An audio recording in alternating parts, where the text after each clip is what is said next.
Hello students. तो last class में अपने यूनिट सेकंड का चल ही रहा है। कौन सा टॉपिक चल रहा है? Lorentz local field and Clausius Mossotti relation. तो लॉरेंज लोकल फील्ड अपन डिफाइन कर रहे थे, उसके बाद अपना क्या होगा? Clausius Mossotti relation. तो यहाँ तक लास्ट क्लास में मैंने आपको बता दिया था कि एक स्फीयर है जो डाइपोल का फॉर्मेशन कर रहा है। वहाँ के इसके कारण due to this potential will be phi equal to capital P R cos theta upon 3 epsilon 0, जहाँ कैपिटल पी क्या है? आपका पोलराइजेशन है, और स्मॉल पी क्या है? डाइपोल मूवमेंट है। तो फाई क्या आ गया? P R cos theta. अब क्या है? ये जेड डायरेक्शन है, कंसीडर कर लिया अपन ने कि ये जेड डायरेक्शन है, और ये क्या है? आपका इसकी रेडियस है। तो आर का जेड में जो कंपोनेंट आएगा वो कितना आएगा? आर कोस थीटा वाला, यानी कि क्या होगा? Z equal to R cos theta. आएगा नहीं आएगा? जेड इक्वल टू क्या आ गया आपका? R cos theta. तो यहाँ देखना, जो आर कोस थीटा है उसको क्या कंसीडर कर सकता हूँ मैं? जेड, यानी कि फाई आ गया आपका P Z upon 3 epsilon 0। Clear? ये तो बात हो गई पोटेंशियल की। मुझे क्या चाहिए? मुझे चाहिए इलेक्ट्रिक फील्ड। इलेक्ट्रिक फील्ड ही तो कैलकुलेट करना है, E2 वाला। तो E2 कैलकुलेट करने के लिए देखना, ये आपका जेड है। तो अपन जानते हैं इलेक्ट्रिक फील्ड E वेक्टर क्या होता है? Minus del phi. पोटेंशियल का जो ग्रेडियंट होता है वो इलेक्ट्रिक फील्ड E द्वारा क्या होता है? रिप्रेजेंट होता है। तो electric field equal to minus del phi, और डेल फाई क्या है आपका? Del phi over del x plus i cap plus del phi over del y j cap plus del phi over del Z के cap. अब लेकिन मैंने क्या consider किया है कि ये ओनली किस में है? जेड डायरेक्शन में चेंज हो रहा है, या डाइपोल का जो डायरेक्शन है वो किस में है? जेड डायरेक्शन में है। यानी कि इसका कोई भी वैल्यू अपन कंसीडर नहीं करेंगे, एक्स और वाई में कोई भी चेंज अपन कंसीडर नहीं करेंगे। क्लियर? एक्स और वाई में अपन कोई भी चेंज कंसीडर नहीं करेंगे। उससे क्या हो जाएगा? E2 का जो वैल्यू है वो ओनली और ओनली कितना होगा? Minus del phi over del Z. के कैप मुझे पता है जेड की डायरेक्शन में है, ये मैंने केवल किस में लिखा है? स्केलर फॉर्म में लिखा है। तो E2 equal to minus del phi over del Z. अब फाई का वैल्यू ये रहा, और इसका जेड के डायरेक्शन में, जेड के रिस्पेक्ट में डिफ्रेंशिएशन कितना होगा? देखो, P constant, 3 constant, epsilon 0 constant. तो जेड का जेड के रिस्पेक्ट में डिफरेंशिएशन कितना होता है? 1। तो यहाँ से E2 कितना आ जाएगा? Minus del phi over minus del over del Z P Z upon 3 epsilon 0। केवल जेड का कर रहे हैं अपन, ये कांस्टेंट है। तो E2 का वैल्यू कितना आ जाएगा? Minus P upon 3 epsilon 0। Clear? और इसकी डायरेक्शन कहाँ होगी? इसके अलोंग में क्या होगी? इसकी डायरेक्शन होगी। अब क्या है? ये माइनस में आ रहा है, और माइनस कहाँ से आ रहा है? इस E1 की वजह से आ रहा है। तो इसकी डायरेक्शन क्या बोली है मैंने? इधर की साइड बोली है। यानी कि जो E2 आएगा वो कितना आएगा? P upon 3 epsilon 0। और इसकी डायरेक्शन कहाँ होगी? E0 के पैरेलल और E1 के अपोजिट। ठीक है? तो इसको देखो, फ्लिप करो। E1 का अपोजिट माइनस, प्लस का माइनस, माइनस का अपोजिट क्या होना चाहिए? प्लस होना चाहिए। तो ये वाला क्या आ जाएगा? E2 equal to P upon 3 epsilon 0। Clear? तो आपके पास E0 है, E1 है और E2 है। अब क्या रह गया अपना? ये इक्वेशन नंबर 4, ये इक्वेशन नंबर 2, ये इक्वेशन नंबर 3। अब क्या रह गया अपने पास? E3। E3 क्या है? इस स्फीयर के इनसाइड में डाइपोल्स की वजह से इलेक्ट्रिक फील्ड। अब अपन ने, मैंने पहले बताया, कोई जैसे गैस हो गई, ठीक है, कोई डाइल्यूट सॉल्यूशन हो गया, तो जनरली क्या कंसीडर करते हैं अपन? E3 का जो वैल्यू है वो अपन कंसीडर करते हैं कितना? 0। कितना कंसीडर करते हैं? 0 के इक्वल।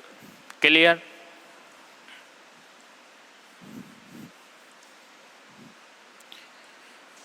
तो अब E3 का वैल्यू भी आ गया अपना कितना, 0 के इक्वल E3 का वैल्यू अपने पास आ गया।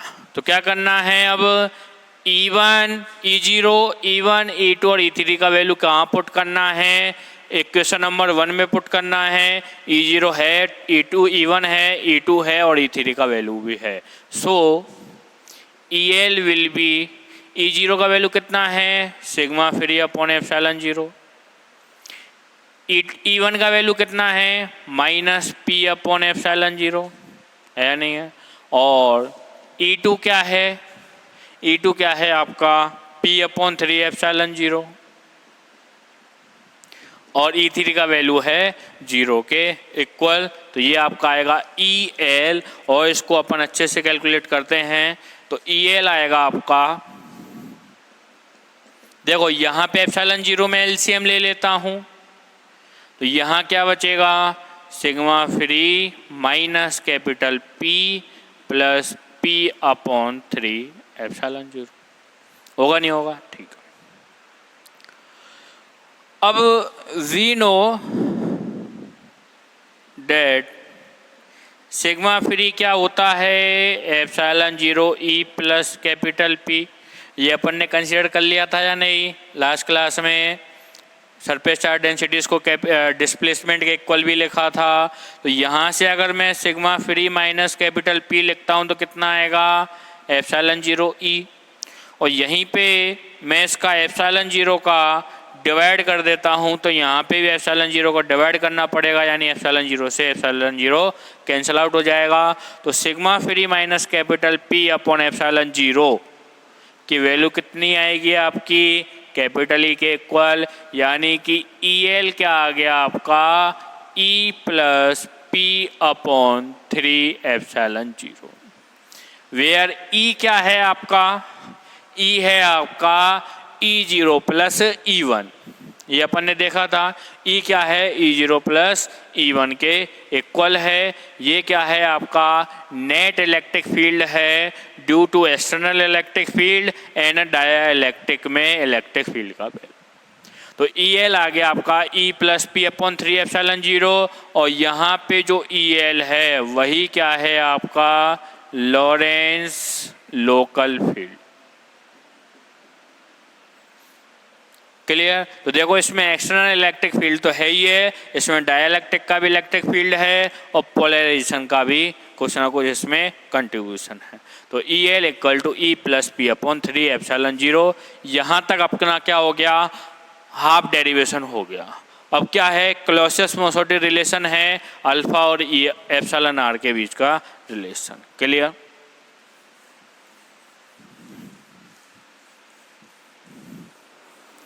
देखिए इसका डेरिवेशन बड़ा ही थोड़ा इजी है, घबराने की ज़रूरत नहीं है, थोड़ा इम्पोर्टेंट भी है। ये टॉपिक काफ़ी इम्पोर्टेंट है, याद रखना।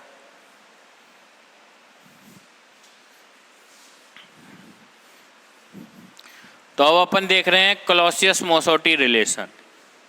क्या देख रहे हैं, Clausius Mossotti relation.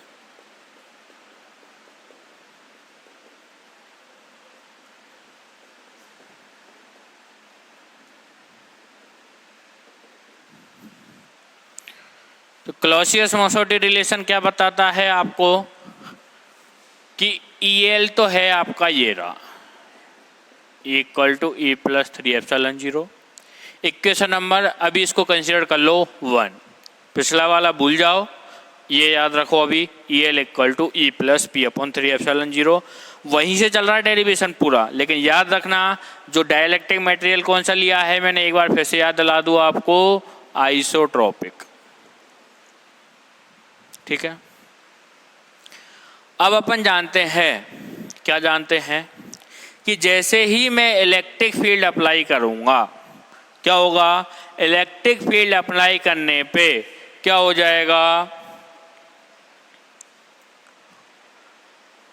Electric field apply करूंगा तो उसमें क्या आया था आपका, डाइलेक्ट्रिक इलेक्ट्रिक फील्ड भी आया था और उसकी वजह से क्या आया था, लोकल फील्ड आया था। और इस लोकल फील्ड की वजह से क्या आ गया अपना, पोलराइजेशन आ गया, यानी कह सकते हैं due to EL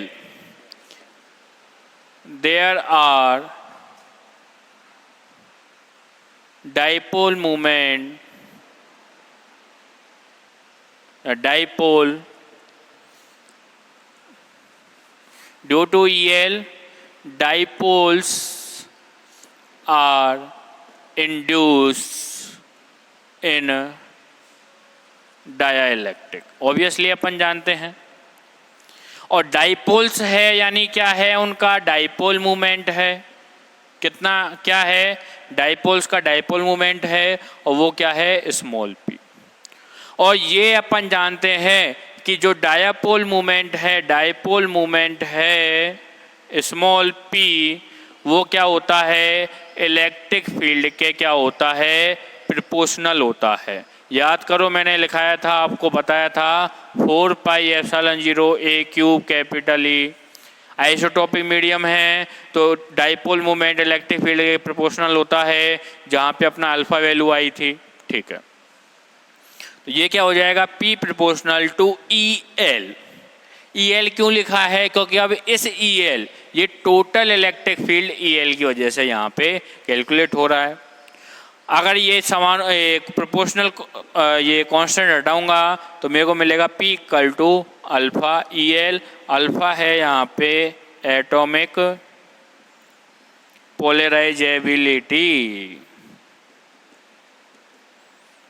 atomic polarisability. तो यहाँ पे अल्फा और एप्सिलॉन आर का रिलेशन कैलकुलेट करना है, तो यहीं से अपन क्या कर रहे हैं, कंसीडर कर रहे हैं। अच्छा, ये बात क्या थी अपनी, ये बात क्या थी, ये बात थी अपनी केवल only and only one atom के लिए। अब उसमें तो काफ़ी सारे एटम हो सकते हैं डाइलेक्ट्रिक मटेरियल में, तो काफ़ी सारे एटम हैं, तो काफ़ी सारे क्या होंगे आपके लॉरेंस फील्ड भी, अलग अलग एटम की वजह से लॉरेंस फील्ड आएगा। तो कंसीडर कर लो कि if there are small n number of, there are small n number of atoms in dielectric, then क्या होगा, P इक्वल टू कितना आ जाएगा, n small n alpha EL।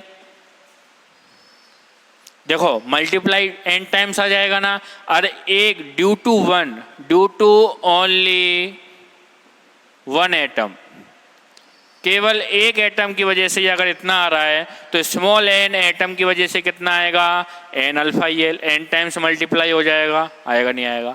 और अपन जानते हैं पोलराइजेशन क्या होता है, कैपिटल P होता है आपका डाइपोल मूवमेंट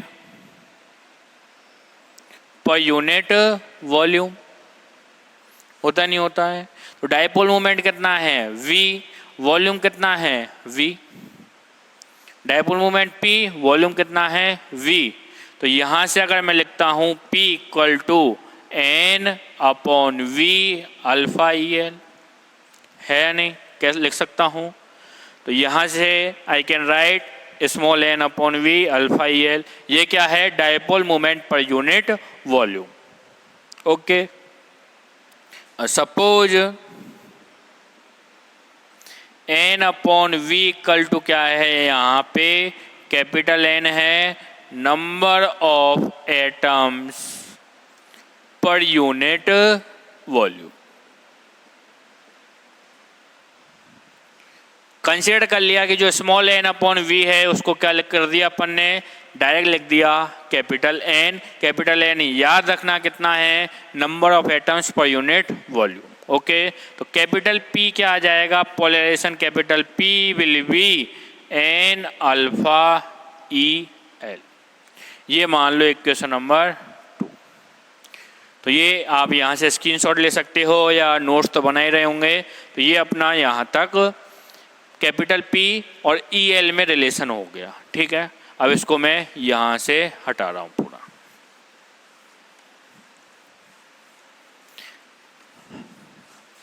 अब EL क्या है आपका, E plus P upon 3 epsilon 0, equation number 1। EL यहाँ पे है तो क्या करना है मुझे, इक्वेशन 1 का वैल्यू इक्वेशन 2 में पुट कर देना है, यानी कि पुट इक्वेशन 1 इनटू इक्वेशन 2। तो इक्वेशन 1 का वैल्यू क्या करना है, इक्वेशन 2 में क्या कर देना है, पुट कर देना है। तो उससे क्या आएगा, capital P equal to N alpha, E L का वैल्यू कितना है, E plus P upon 3ε0। Okay, और क्या लिख सकते हैं, P इक्वल टू, और एन अल्फा का इनसाइड मल्टीप्लाई कर दो, क्या बनेगा, एन अल्फा P अपॉन 3ε0। अब ये कैपिटल P का एक फॉर्म ये है, एक फॉर्म ये है, इसको इधर ले आऊँ मैं, इधर की साइड ट्रांसफर कर दूँ तो क्या मिलेगा मुझे, P minus N alpha upon 3ε0 capital P equal to N alpha ही मिलेगा, नहीं मिलेगा। और यहाँ से कैपिटल P कॉमन ले लूँ तो क्या मिलेगा मुझे, 1 minus N alpha upon 3ε0 capital P equal to N alpha ही मिलेगा, नहीं मिलेगा, बिल्कुल मिलेगा। तो यहाँ से क्या लिख सकते हैं आगे अपन, यहाँ से अब 3ε0 क्या कर लो आप, कॉमन ले लो, सॉरी एलसीएम ले लो।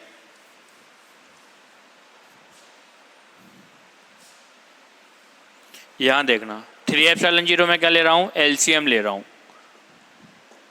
तो 3ε0 एलसीएम लिया तो क्या बचेगा, 3ε0 minus N alpha upon 3ε0 into P equal to N alpha capital. Clear. और क्या लिख सकते हैं, P equal to N alpha 3ε0 E equal to 3ε0 minus N alpha लिख सकता हूँ। क्या लिख सकता हूँ इसको, बिल्कुल लिख सकता हूँ। देखो 3ε0 का क्रॉस प्रोडक्ट करके ऊपर भेज दिया न्यूमरेटर में और इसको डिनोमिनेटर में भेज दिया क्रॉस प्रोडक्ट। अब यहाँ पे मैं दोबारा कॉमन ले रहा हूँ 3ε0, तो P equal to 3ε0 n alpha E, ठीक है। नीचे से भी 3ε0 कॉमन लिया, यहाँ क्या बचेगा, 1 माइनस एन अल्फा अपॉन 3ε0 होगा, नहीं होगा। तो 3ε0 से 3ε0 क्या हो जाएगा, कैंसल आउट हो जाएगा। तो क्या बचेगा, P equal to N alpha E minus 1 minus N alpha upon 3ε0। Equation number 3 clear. तो इक्वेशन 1 क्या थी, P equal to N alpha EL, ये equation number 2, equation number 1, equation number 3। And for isotropic medium, कौन से medium के लिए, isotropic medium के लिए अपन जानते हैं क्या कि P प्रोपोर्शनल टू क्या होता है, कैपिटल E, और P इक्वल टू ε0 काई E। इक्वेशन नंबर 4 याद रखो, मैंने बोला था आपको आइसोटॉपिक और एन आइसोटॉपिक का बार बार में यूज होगा। तो आइसोटॉपिक मीडियम क्या है, P इक्वल टू क्या आ जाएगा, P इक्वल टू ε0 काई E। तो देखना इक्वेशन नंबर 3 है और इक्वेशन नंबर 4 है, ठीक है। तो यहाँ से मैं क्या कर रहा हूँ, कंपेयर कर देता हूँ इक्वेशन 3 एंड 4 को, दोनों की वैल्यू एक है, देखना कर सकता हूँ। तो क्या कर दिया, कंपेयर इक्वेशन 3 एंड 4। तो इक्वेशन 3 एंड 4 को मैंने कंपेयर किया तो वहाँ से क्या मिल गया मेरे को, ε0 काई E इक्वल टू, दोनों P के बराबर इक्वल है तो ये दोनों भी एक दूसरे के क्या होंगे, इक्वल होंगे। ε0 chi n alpha E upon 1 minus N alpha upon 3ε0। यहाँ से E से E कैंसल आउट कर दो, क्या बचेगा, ε0 chi equal to N alpha upon 1 minus N alpha upon 3ε0। Clear. और क्रॉस प्रोडक्ट कर दूं मैं। अब एन अल्फ़ा में मैं रिलेशन ले आता हूं, तो देखिए यहाँ तक हो गया अपना। अब आगे की कार्रवाई समझते जा रहे हो ना, लास्ट तक समझना है, स्टार्टिंग से लास्ट तक, बस कैलकुलेशन है, मैथमेटिक्स है इसमें। तो उसमें क्या कर रहा हूँ, देखो मैं एप्सिलॉन जीरो काई तो है ही है, इसका क्रॉस प्रोडक्ट कर दिया 1 minus N alpha upon 3 epsilon zero equal to N alpha. Clear?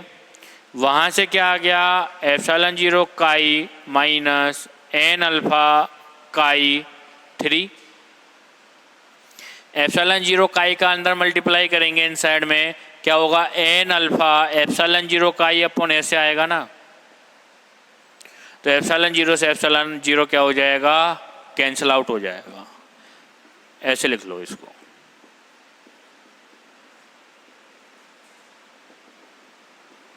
Clear?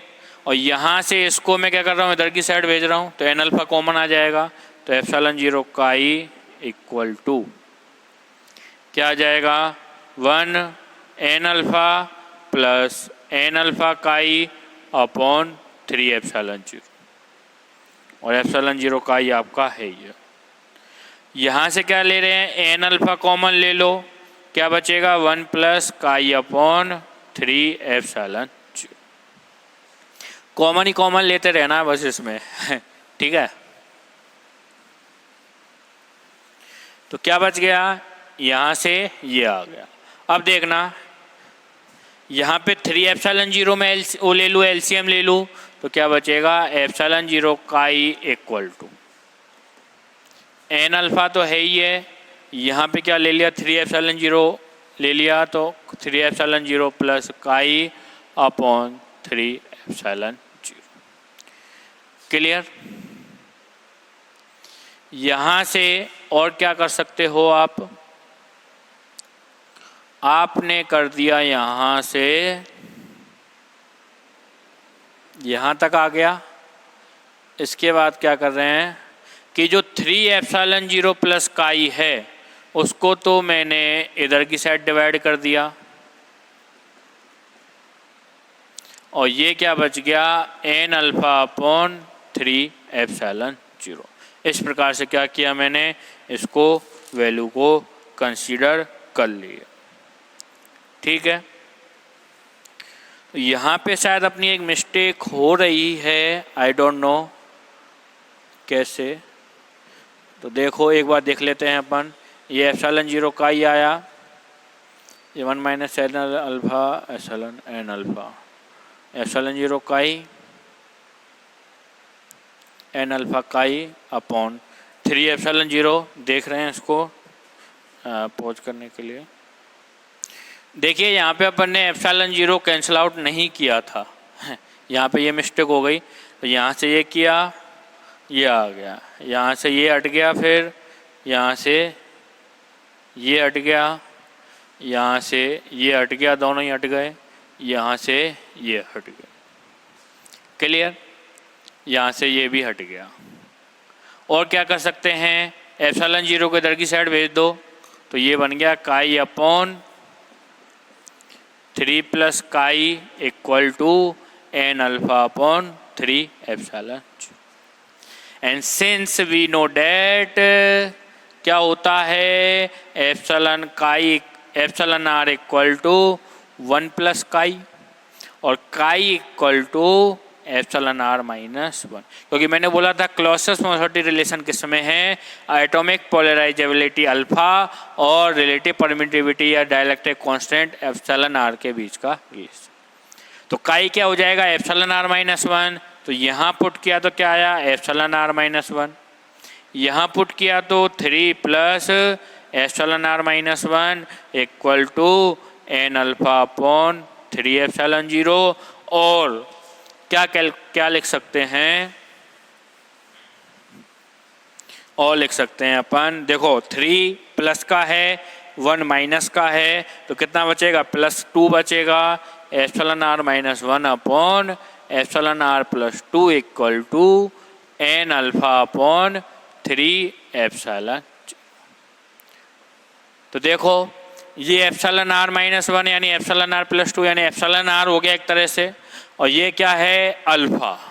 Alpha और एप्सिलॉन आर का जो रिलेशन है वही क्या है आपका क्लॉसियस मॉसोटी रिलेशन। यही क्या है आपका क्लॉसियस मॉसोटी रिलेशन है, जिसका वैल्यू क्या था अपने को कैलकुलेट करना था। तो ये आपके